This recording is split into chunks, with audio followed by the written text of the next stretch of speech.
ہمارا ایک ٹاپک تھا مضامین قرآن کا جو تھوڑا سا باقی تھا، تو ہم اس کو آج آگے سمجھیں گے۔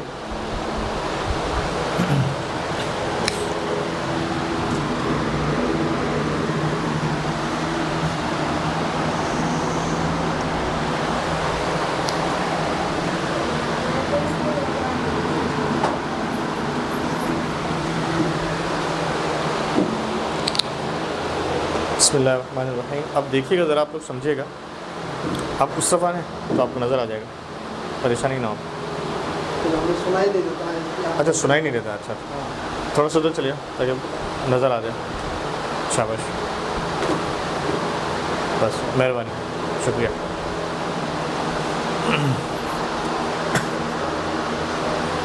اچھا، اب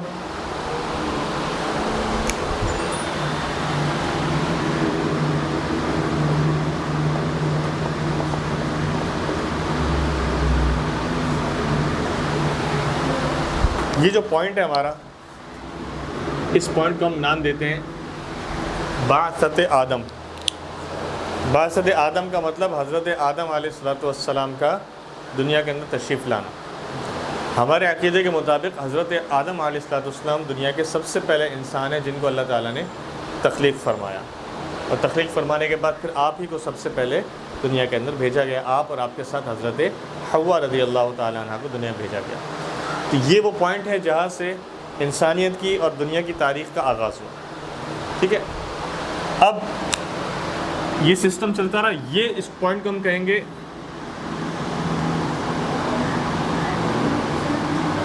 سور اول۔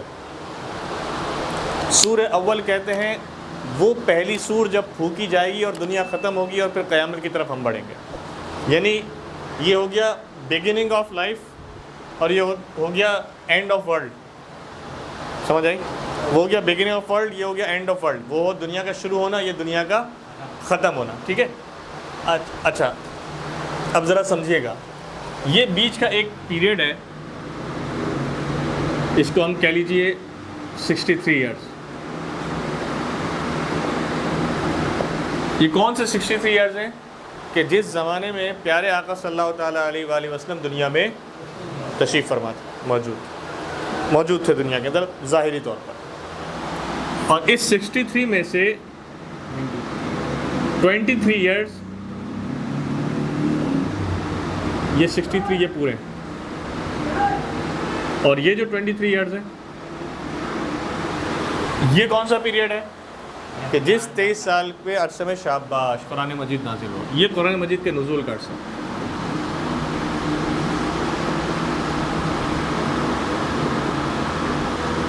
ٹھیک ہے۔ اور یہ حضور صلی اللہ تعالیٰ علیہ وآلہ وسلم کا زمانہ ہے جب آپ دنیا میں موجود ہیں۔ اب جب قرآن مجید کا نزول ہوا تو قرآن مجید کے اندر دو امپورٹنٹ ٹاپک ہیں، وہ ہیں ایک دوسرے سے ریلیٹ کرتے ہیں۔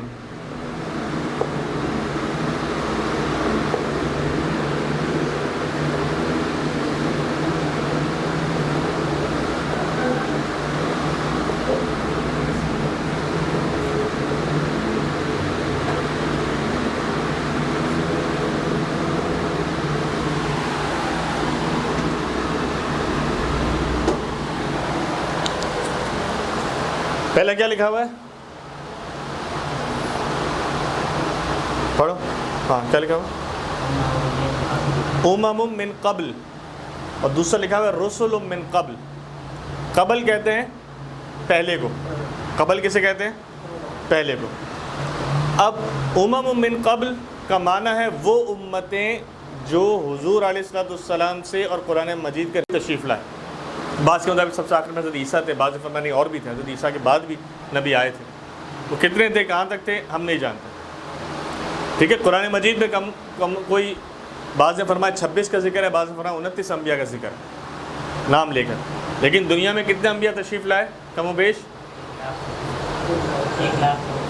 شاباش، 1,24,000 انبیاء کرام کم و بیش، یعنی اپروکسیمیٹلی، ایک زیادہ بھی ہو سکتا ہے، کم بھی ہو سکتا ہے، کچھ زیادہ اور کچھ کم بھی ہو سکتا ہے۔ تو ہم سب پر ایمان لاتے ہیں، جو جو نبی تھا ان ہم سب پر ایمان لاتے ہیں۔ تو ایک تو جو قرآن پاک کا مضمون ہے وہ ہے امم من قبل و رسل من قبل، ٹھیک ہے. اچھا ایک پیریڈ ہے اس سے پہلے کا، جو کہ میں نے آپ کو پہلے ہی بتایا تھا، جس میں تذکیر بھی آیا اعلیٰ ملہ، تذکیر بھی ایام ملہ میں آیا تھا. اب میں آپ کو تھوڑا سا اس کو وہی مضامین قرآن لیکن تھوڑا سا اس کو کھول کر سمجھا رہا ہوں. اس کو ہم کہتے ہیں ٹائم لائن. ایک ٹائم لائن کے آرڈر میں سمجھا رہا ہوں کہ اس کی ٹائمنگ کیسے بنی. قرآن مجید کا ایک اور مضمون ہے، اس کو کہتے ہیں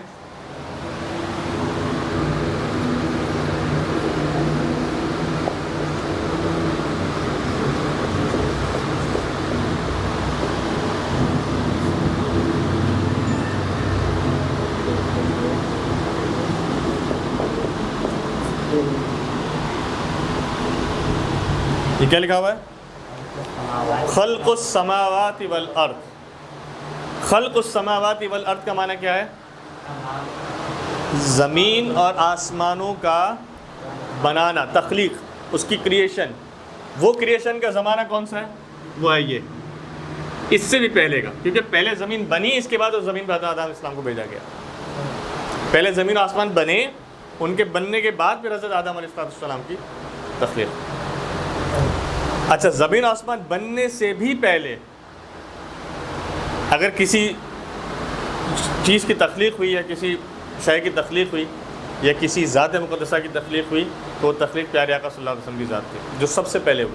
لیکن آپ کو ایک نور کے فارم میں رکھا گیا، جسمانی طور پر آپ دنیا کے اندر اسی عرصے میں تشریف لائے. اس سے پہلے آپ ایک نورانی فارم میں تھے عقیدہ اہل سنت کے مطابق، اور وہ فارم کیا تھی وہ ہماری عقل سے ماورا ہے، وہ جیسی بھی تھی ہم اس پر ایمان لاتے ہیں، ٹھیک ہے. لیکن دیکھیں یہ اب 3 ٹاپک میں یہ 2 اس زمانے کے ٹاپک ہیں، اور یہ جو ٹاپک ہے یہ اس سے بھی پہلے کا ہے. خلق السماوات والارض، اللہ تعالیٰ نے بار بار زمین، پہاڑ بنائے، آسمان بنائے، ٹھیک ہے. اچھا پھر پرانی امتوں کے ذکر، قوم عاد، قوم ثمود، حضرت صالح، اونٹنی کا ذکر، موسیٰ علیہ السلام، جتنے بھی انبیاء کرام، فرعون، یوسف علیہ السلام، وہ سب، حضرت نوح علیہ السلام، کشتی، وہ سب اس کے اندر آ رہا ہے، ٹھیک ہے. اس کے بعد پھر اب یہاں پر چوتھے نمبر پہ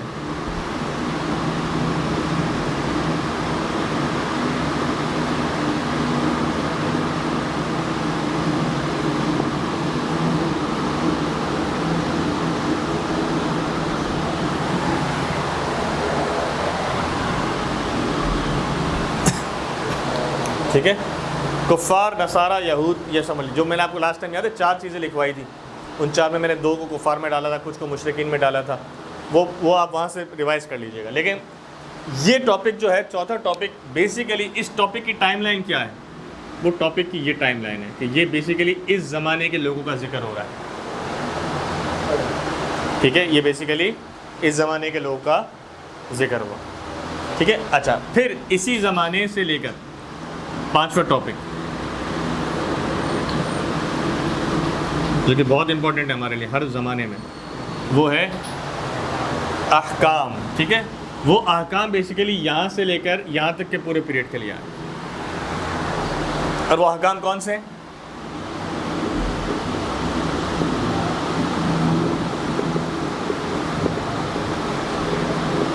ٹھیک ہے. اور اس میں احکام میں جو سب سے امپورٹنٹ ہے وہ ہے عقیدہ. عقیدہ اسلام کے مطابق، اور پھر نماز. اچھا دیکھیں اس سے پہلے جو تھا، اس سے پہلے عقیدہ اپنے ہر دور کے اپنے حساب سے ہوتا تھا، لیکن اس کے بعد عقیدہ جو ہے وہ یہاں سے لے کر جب قرآن پاک نازل ہوا، یہ سمجھ لیجیے قرآن پاک ختم ہوا، یہاں سے لے کر یہاں تک عقیدہ جو ہے وہ یونانیمس ہو گیا، یعنی ایک فکس ہو گیا. اب اس عقیدے کو نہیں ہلا سکتے ہم یہ نہیں کہہ سکتے اللہ تعالیٰ معاذ اللہ 2 ہیں، اللہ تعالیٰ ایک ہی ہے. اب وہ یہاں تک، چلیے یہ تو بہت بڑی بات ہے نا، یہ تو شروع سے چل رہا تھا. ہم یہ نہیں کہہ سکتے کہ حضور صلی اللہ علیہ وسلم کے بعد کوئی نبی آ سکتا ہے، کوئی نبی تو نہیں آئے گا، آخری نبی. یہ عقیدہ فکس ہو گیا. اس زمانے سے حضور سے پہلے عقیدہ ختم نبوت کا کوئی وجود نہیں تھا، کیونکہ حضور نے تو آنا تھا. بات سمجھ آ رہی؟ اب عقیدہ ختم نبوت کتنا امپورٹنٹ عقیدہ ہے اسلام کا، لیکن اس کی ابتدا کہاں سے ہوئی ایکچولی؟ اس سے پہلے وہ عقیدہ تھا ہی نہیں، کیونکہ حضور نے تو آنا تھا. سمجھائی بات؟ یہ سارا ٹائم لائن کے حساب سے ساری چیزیں. پھر نماز، روزہ، حج، زکوٰۃ، یہ یہاں تک رہے گا جب تک دنیا قائم ہے، جب تک اسلام قائم ہے، یہ چیزیں رہیں گی. کفار یہود نصور جو ٹاپک تھا وہ کچھ آگے بھی بڑھا اور کچھ وہیں ختم ہو گیا. اہل کتاب کہا گیا, اہل کتاب یہیں ختم ہو گیا, اب اہل کتاب کوئی نہیں, اب یہ کافر ہیں یا مسلمان ہیں. ٹھیک ہے, سمجھ آ رہا ہے؟ یہ ہو گیا عقیدہ, نماز, یہ سب احکامات کے اندر ہے, یہ بہت امپورٹنٹ. اس کے بعد پھر جو چھٹا ٹاپک ہے وہ ہے,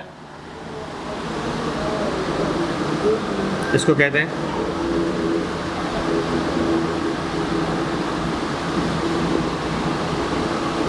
اشراط الساعہ.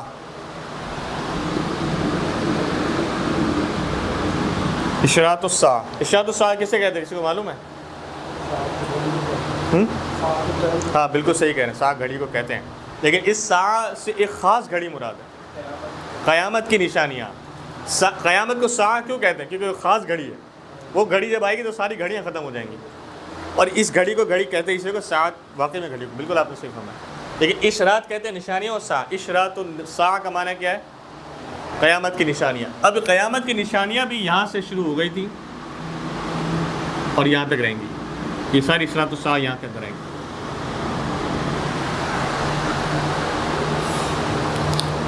کچھ نشانیاں ایسے ہیں جو حضور کے زمانے سے شروع ہو گئیں. حجر اسود کا کالا ہو جانا, یہ بھی نشانیوں بیان فرمایا گیا. حضرت سے بلیک ہو گیا نا, پہلے وائٹ ہوتا تھا, بلیک ہونا شروع ہو گیا.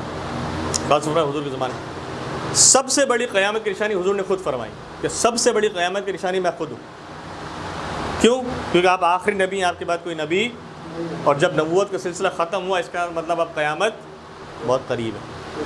حضور نے فرمایا ہے کہ میرا ختم نبوت کا ہونا یہ قیامت کی سب سے بڑی نشانی ہے. تو قیامت کی نشانی اشراط الساعہ نے اس پورے پیریڈ میں شروع ہو گئی. اچھا, اب اشراط الساعہ میں دو ہیں, ٹھیک ہے, ایک ہے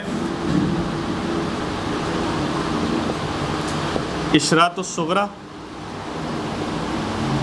اور دوسری ہیں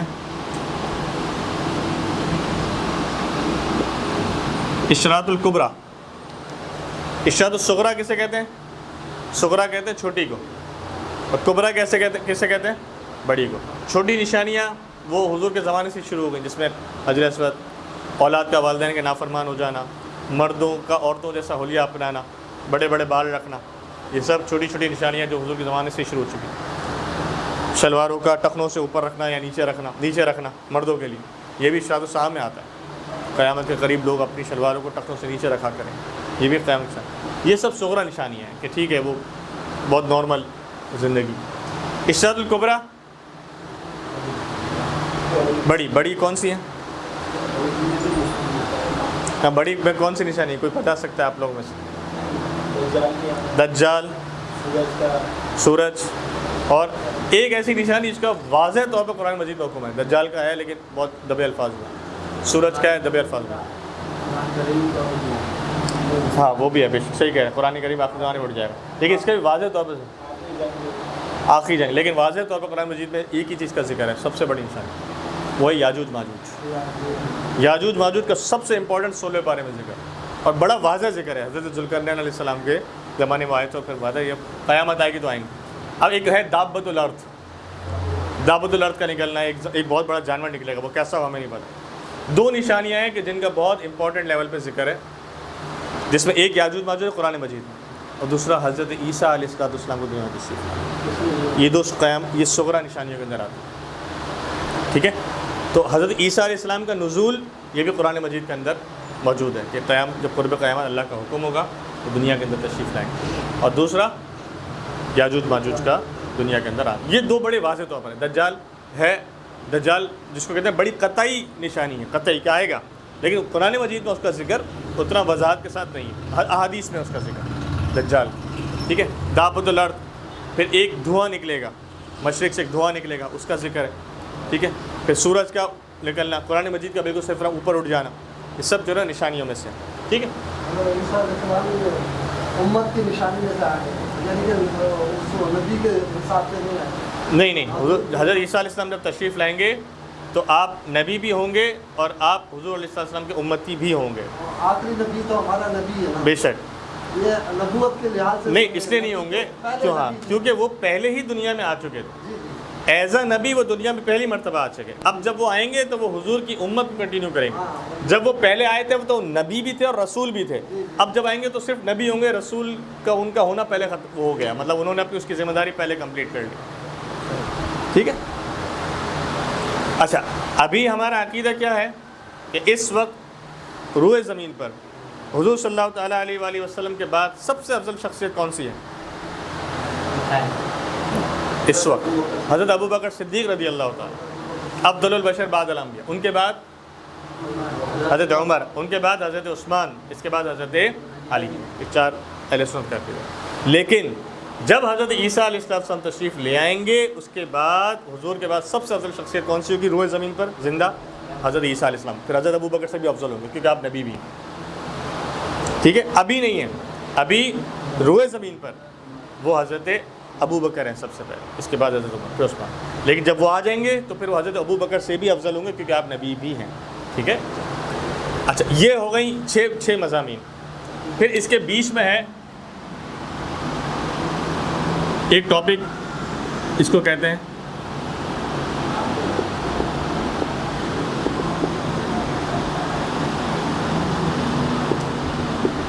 نفخۃ الساعہ, قیامت کا سور.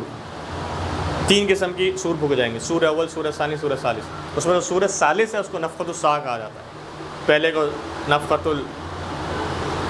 کچھ اور نام میرے ذہن سے نکل گیا, پوری حدیث ہے اس کی, بہت طویل حدیث ہے, کبھی موقع ملے گا سناؤں گا.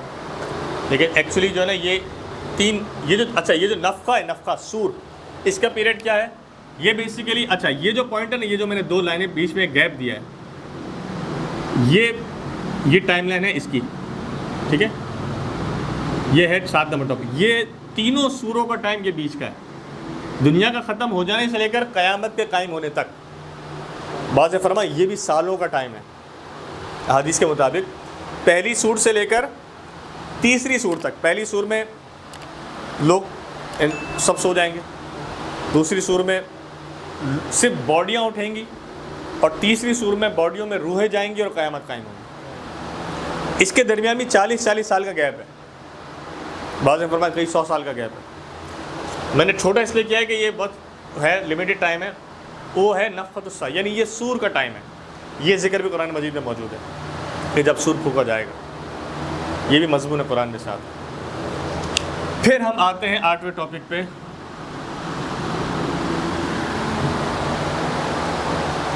اور وہ ہے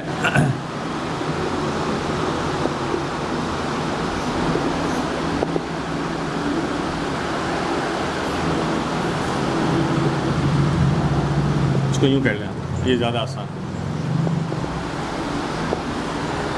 وہ کیا ہے؟ الحمدللہ رب العالمین الرحمن الرحیم مالک یوم الدین. اور مالک یوم الدین کا معنی کیا ہے؟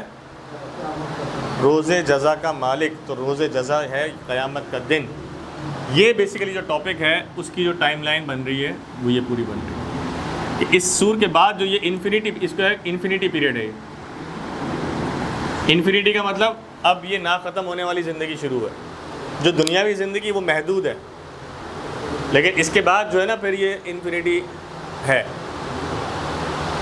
ہمارے لیے انفینیٹی ہے, لیکن اللہ تعالیٰ جانتا ہے کہ وہ واقعی میں انفینیٹی کتنی ہے اور کیسے اور ہے بھی کہ نہیں, وہ اللہ تعالیٰ بہتر جانتا ہے. لیکن ہمارے ابھی تک علم کے مطابق جو انسانوں کو اللہ نے علم عطا فرمایا اس کے مطابق اس کے بعد جو زندگی ہے وہ انفینیٹی ہے. ٹھیک ہے, یہ ٹائم لائن بن رہی ہے آپ کے قرآن مجید کے مضامین کی. یہ کون سا مضمون ہے اور وہ کس ٹائم لائن میں, کس ٹائم لائن کی چیزوں کو ڈیفائن کرتا ہے. اچھا, اس یوم الدین میں پھر آپ کے پاس آپ سمجھ لیجئے کہ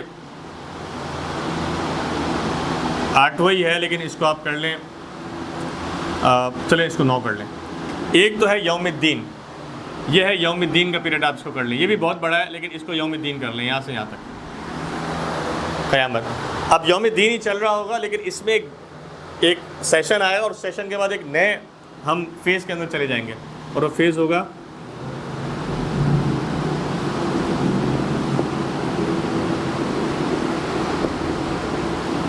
یہ کیا ہے؟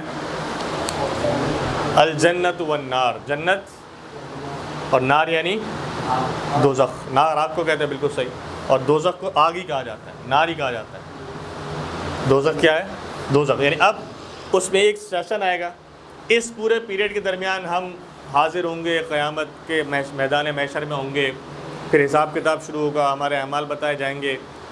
پھر وہ آپ نے پوری حدیث والی سنی ہے نا کہ وہ لوگ پہلے حضرت آدم کے پاس جائیں گے، سب کہیں گے اذهبوا الی غیری، کسی دوسرے نبی کے پاس جاؤ، آخری میں سب حضور صلی اللہ علیہ وسلم کے پاس پہنچیں گے، انا لہا، حضور فرمائیں میں اسی لیے۔ وہ اب ہم اس پروسیس سے، اس ٹائم لائن کے درمیان اس پروسیس سے گزریں گے، ہم سب کے پاس حضور کے پاس جائیں گے، حضور شفاعت فرمائیں گے، پھر حوض کوثر پہ، پھر پل صراط پر حضور شفاعت سب کے فرماتے جائیں گے۔ اس سارے پروسیس کو ہم یوم الدین کہہ دیتے ہیں، اور اس سارے پروسیس کے بعد پھر جو یہ جنت و النار ہے نا، وہ اس کے بعد پھر فیصلہ ہو جائے گا کہ کس نے جنت پہ جانا ہے، کس میں دوزخ پہ جانا ہے۔ اور ایک اس کے ساتھ ایک 3 چیزیں ہیں، الجنت والنار والاعراف۔ سورہ اعراف ہے قرآن مجید میں پوری۔ اعراف ایک الگ مقام کا نام، بعض نے فرمایا اس میں جن رہیں گے، بعض نے فرمایا اس میں وہ لوگ رہیں گے جن کے نیکیاں اور گناہ بالکل برابر ہیں، ایک ڈاٹ برابر ہے، وہ اس میں رہیں گے۔ بعض نے فرمایا اعراف جنت سے بھی اعلیٰ مقام ہے جہاں پر انبیاء رہیں گے، تو وہ ایک مقام ہے۔ بعض نے اس کو جنت کے اندر ہی شامل کیا کہ جنت ہی یہ ہے، جنت کا یہ ایک مقام ہے۔ بہرحال ہم نام الگ سے لکھ لیتے ہیں کیونکہ صورت ہے قرآن مجید۔ تو یہ 9 ٹاپک ایسے ہیں کہ جو ٹھیک ہے۔ اچھا، اس میں ایک آپ ٹاپک اور لکھ لیں، یہ 10 نمبر میں لکھ دیتا ہوں جو میں بھول گیا ہوں بیسیکلی، آپ ترتیب اسی حساب سے بنا لیجیے گا۔ ایک بلکہ 10واں ٹاپک میں آخری میں لکھ دیتا ہوں۔ یہ جو 10واں ٹاپک ہے یہ بیسیکلی انفینٹی سے لے کر، اس سے پہلے بھی انفینٹی ہے نا کہ دنیا کب سے بنی، جب دنیا نہیں بنی تھی زمین آسمان، اس سے پہلے بھی تو کیا زندگی تھی ہمیں تو نہیں پتہ نا۔ تو یہ 10واں ٹاپک جو ہے یہ شروع سے لے کر آخر تک کا ہے، وہ ہے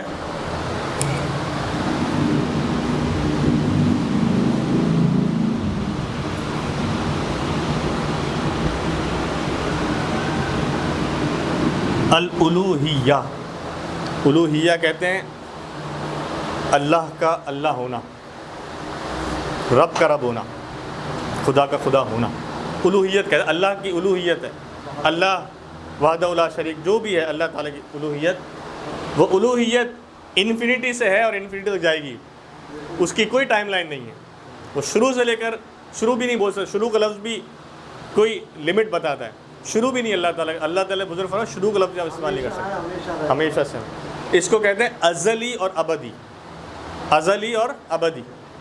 اور وہ ایسا ٹاپک ہے الوہیت 10واں جو سب سے پہلا بیسیکلی ہونا چاہیے، لیکن میں نے یہ سمجھانے کے بعد آپ نے بتایا کہ یہ وہ چیز ہے کہ جو شروع سے لے کر یہ ہمیشہ ہمیشہ سے ہمیشہ ہمیشہ رہے گی۔ اور یہ اللہ تعالیٰ نے قرآن مجید میں مضمون ہے نا، میں واحد ہوں، ان اللہ علی کل شیء قدیر، تو اللہ تعالیٰ چاہت پہ قادر ہے تو ہمیشہ ہمیشہ سے اور ہمیشہ ہمیشہ رہے گا۔ واللہ غفور الرحیم، اللہ تعالیٰ غفور ہے، اللہ تعالیٰ رحیم ہے، الرحمن الرحیم، ہمیشہ ہمیشہ ہمیشہ ہمیشہ۔ وہ سارے جو ٹاپکس ہیں وہ اس الوہیت کے اندر آتے ہیں۔ یہ سمجھ آئی آپ کو؟ یہ جو مضامین قرآن ہے یہ بیسیکلی میں نے آپ کو اس کو دوسرا کہتے ہیں، اگر آپ کو لکھنا ہے تو لکھ لیجیے،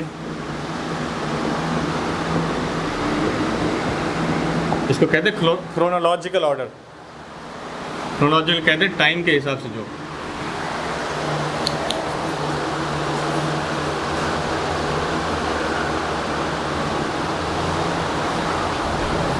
ٹھیک ہے،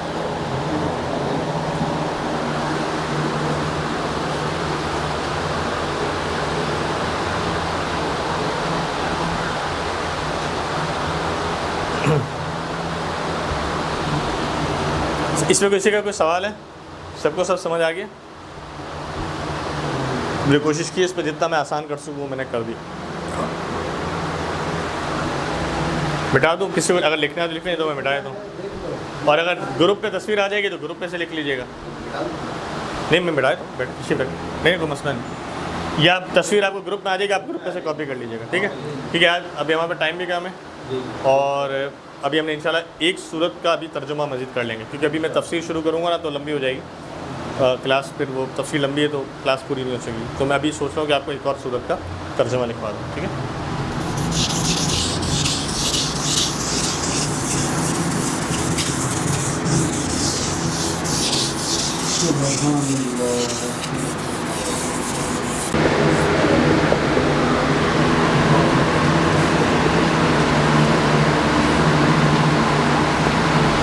ٹھیک ہے، یہ ہے سورہ کافرون۔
اچھا اس میں غلطی یہ ہوئی ہے مجھ سے، یہ صحیح ہوئی ہے، غلط کرنا۔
نہیں میں بلو مارکر بھی نظر نہیں آتا مجھے،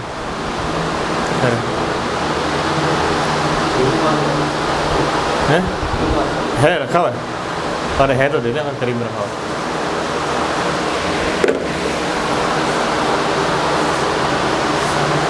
شکریہ۔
جس کی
دیکھ لیا؟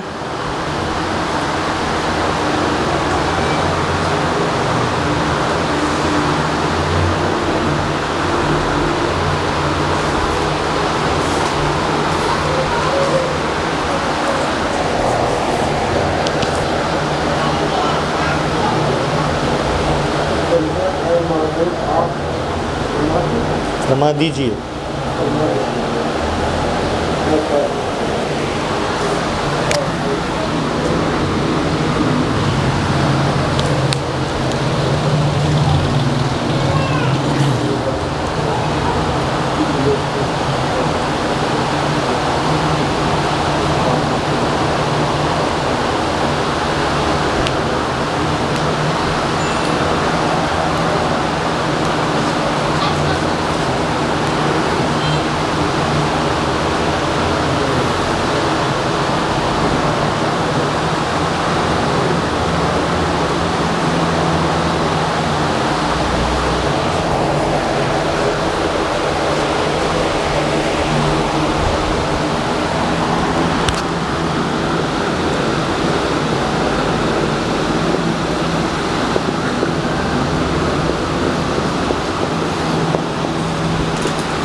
اس میں جو میں نے خالی چھوڑے آپ نے کر لیے؟ شاباش، ویری گڈ. بس یہ تو کرنا تھا. یہ میں نے کچھ جگہیں خالی چھوڑی ہیں ترجمے کی، اور میں اس کو نہیں لکھوں گا کیونکہ آپ لوگ لکھیں گے اس کو. کیوں آپ لوگ لکھیں گے؟ کیونکہ پچھلی 2 صورتوں میں آپ یہ الفاظ آلریڈی سن چکے ہیں، اور اس صورت کے اندر تو اتنے ریپیٹڈ الفاظ ہیں کہ آپ پہلی 2 آیتوں کا اگر پورا ترجمہ پڑھ لیں آپ سارا خود کر لیں. سمجھ آئی؟ اب دیکھیں، یہ تو میں نے لکھ دیا یہاں پر، لا اعبد ما، نہیں میں عبادت کرتا ہوں جس کی تم عبادت کرتے ہو. یہ کلیئر ہے؟ واو کا ترجمہ ہم نے لکھا ہے پہلے، کتنی مرتبہ واو کا ترجمہ؟ کتنا؟ اور. شاباش. تو اور یہاں آ جائے گا. لا کا کیا معنی ہے؟ نہیں. دیکھیں یہ لکھا ہو، انتم میں نے لکھ دیا، عابدون عبادت کرنے والے ہو، تم عبادت کرنے والے ہو، ما یہ رہا. شاباش. جس کی، اعبدو میں عبادت کرتا ہوں. یہ آپ نے کاپی کرنا ہے، یہ میں نہیں کروں گا، یہ اسی سے آپ کی پریکٹس ہوگی. ترجمہ بتائیں سب ادھر دیکھیں، ابھی لکھنا چھوڑیں. اس کا کیا ترجمہ ہے؟ یہ ہے نا، یہ لکھ، میں عبادت کرنے والا ہوں، ما عبد تم عبادت کرتے.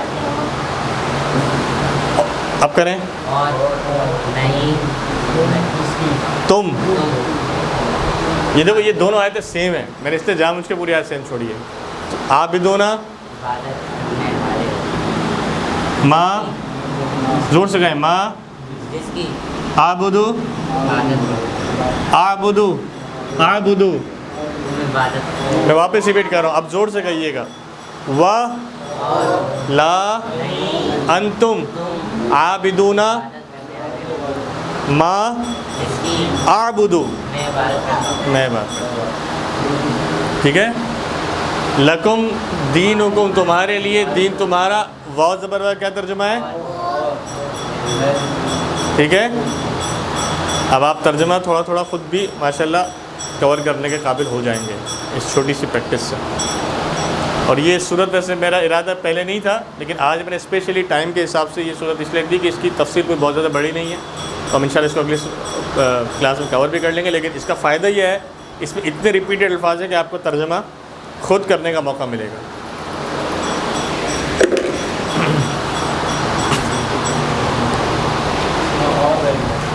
ہے لکم دینکم ولی دین، تمہارے لیے تمہارا دین، میرے لیے میرا دین. اور ہاں صحیح،